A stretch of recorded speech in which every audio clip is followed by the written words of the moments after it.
ఎవరైతే నరేంద్ర మోడీ గారిని పొద్దున్న చేస్తే విమర్శిస్తున్నారో దయచేసి వాళ్ళంతా కూడా ఆ కుటుంబాల కోసం చేసేవాళ్ళు, సమాజం కోసం చేసేవాళ్ళు ఒక్క లేడు అంటారు. మీకు ఒకటే చెప్తా, మనకు 1వ శతాబ్దంలోన దయచేసి ఇదొకటి చెప్పి వదిలేస్తాను. ఎందుకు నేను బీజేపీ అంటే నాకు అంత ఇష్టం అనేది చెప్తున్నాను. ఇప్పుడు 21వ శతాబ్దంలో ఉన్నాం. 1వ శతాబ్దంలోన ప్రపంచంలో ఉత్పత్తి చేసే అన్ని దేశాలకి కలిపితే మన దేశ ఉత్పత్తి ప్రపంచంలో మన నిష్పత్తి ఎంత తెలుసా?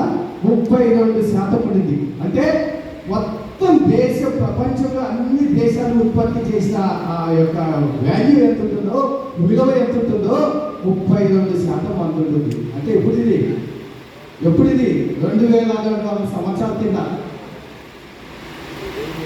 అంత పెద్ద దేశం ఇది. అప్పట్లోనే వరల్డ్ జీడిపిలోన 32% మన దేశం కాంట్రిబ్యూట్ చేసింది. ఇంత దేశాన్ని నాశనం చేసి పెట్టారు.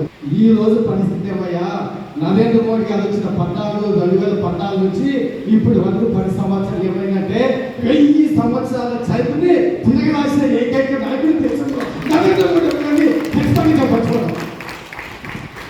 చాలా మంది చాలా రకాలు మాట్లాడతారు. నేను చెత్త నా కొడుకు వాడు నాయకుడు, వాడు ఎవడో బియ్యంలో ఆయన ఏం తెలుసు ఫ్యామిలీ గురించి అంటే అది ఫ్యామిలీ లేదు.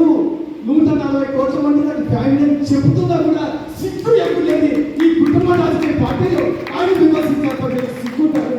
ఆ లల్లు ప్రసాద్ యాదవ్ జైల్లో ఉండి వచ్చినాడు, ఆయన కూడా విమర్శించేది నరేంద్ర మోడీ. ఏంటి అంతా ఎటుపోతున్నా ప్రమాణం చేసి చెప్తున్నా, మాట నమ్మండి ప్లీజ్. మళ్ళీ చెప్తున్నా, ఈ పార్టీని నమ్ముకొని ఉండండి, ఈ పార్టీ కోసం ఉండండి. ఈ పార్టీలోన ఎవరికి ఏది జరిగినా నేను ప్రమాణం చేసి చెప్తున్నా, పిల్లిని బోన్లేసి కొట్టే పుల్లి అవుతుందట. పిల్లి బోన్లేసి కొట్టే పుల్లి అవుతుంది. అట్లాంటి పార్టీ ఈ పార్టీ.